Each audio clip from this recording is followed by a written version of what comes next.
Assalamu alaikum.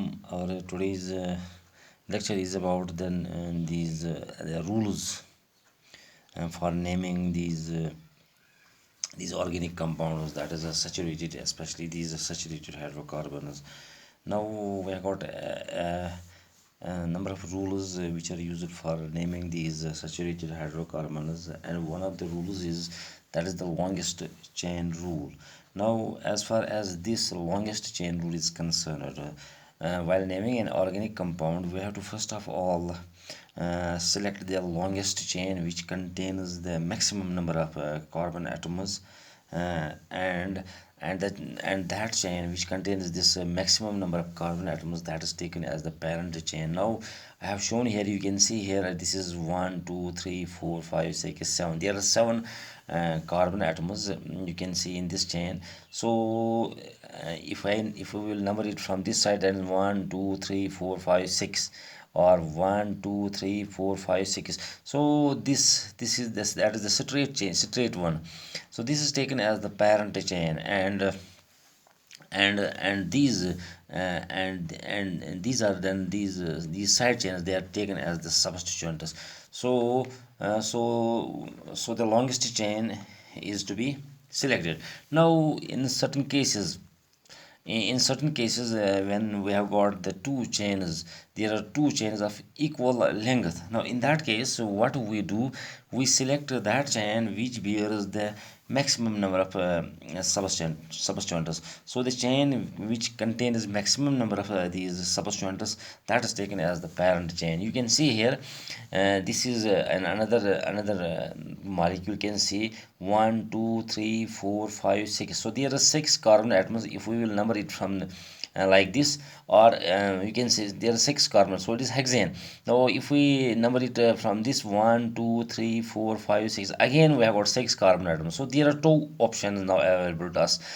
So if we number it from this side, then again we have got 6 carbon atoms. We number it from this side, then we have got 6 carbon atoms. Now if we will number it from this side, then we see there are two substituents. This is this becomes the substituent, and this becomes the substituents. So if we number it from this side, again it is a 6 carbon compound, that is hexane, and it bears two and these substituents. So this one is taken as the, so we take this as the parent chain. Then these substituents are named accordingly as per their position, that is from which side their position, that the carbon atom which bears these substituents gets the lowest number.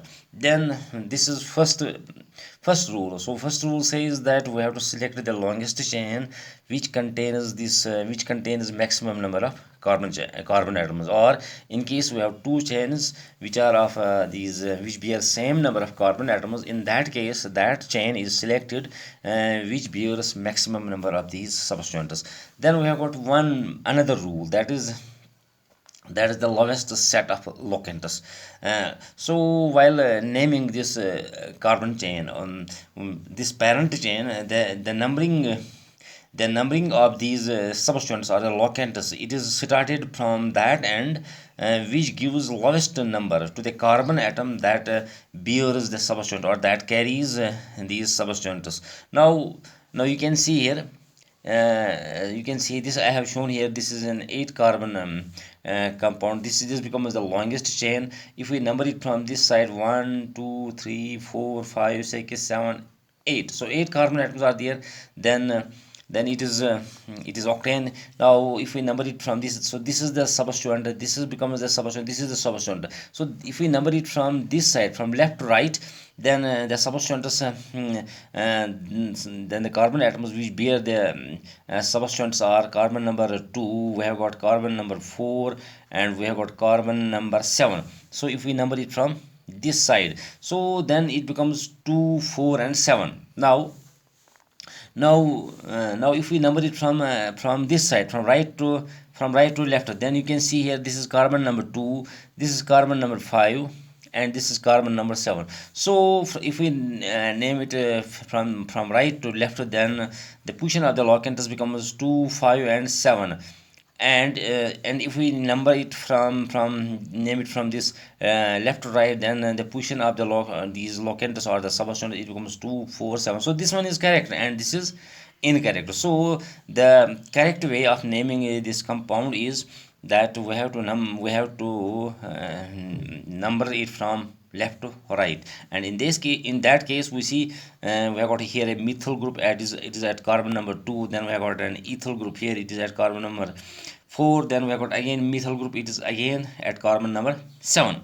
So now if both the ends, if the both ends have got the same position for the first substituent, then in that case we have to compare the second one. That is, if the two ends have got the same position for the first substituent, in that case we have to compare the second one. The end which gives this lowest number to the second substituent will get this priority. Again, you can see if we number it from this side, you can see here, I will show it here again. This is 1 2 3 and 4. This is the first. If we number it from this methyl group, it comes at carbon number 2. If we name it from this side, again this methyl group, it comes at carbon number 2. Now then the second group is then since the two groups are these two methyl groups, they are located at the equivalent positions from, if we number it from the two sides. Now then we compare, this is the second one.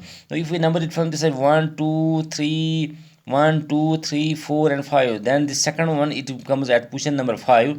If we number it from this 1 2 3 4, then the second, this one, it comes at carbon number 4. So while naming so in case we have got the two substituents which are located at the equivalent positions from the two ends of the chain, in that case we compare the second one, and the end which gives the lowest position to the second substituent, that is and that is given then the priority. So the numbering is done from that end which gives lowest number to the carbon atom bearing this second substituent.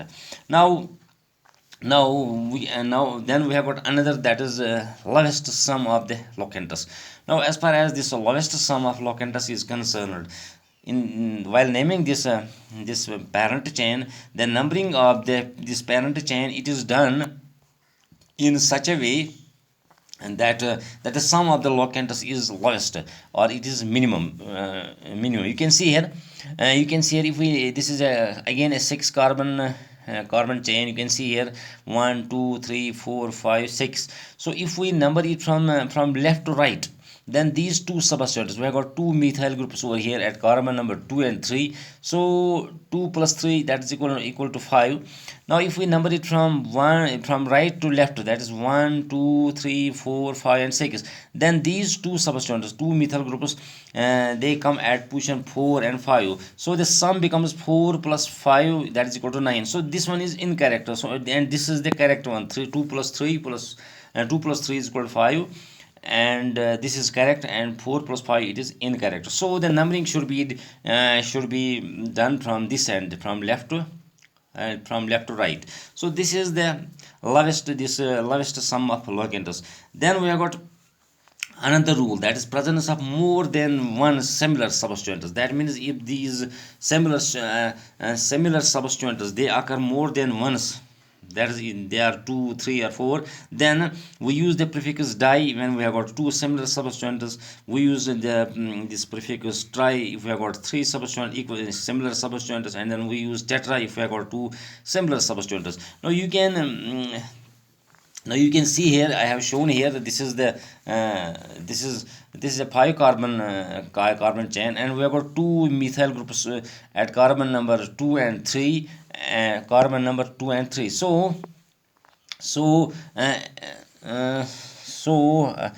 is carbon number 2 and carbon number 3. At carbon number 2 we have got two methyl groups, and at carbon number 3 we have got one methyl group. So we have got three methyl groups.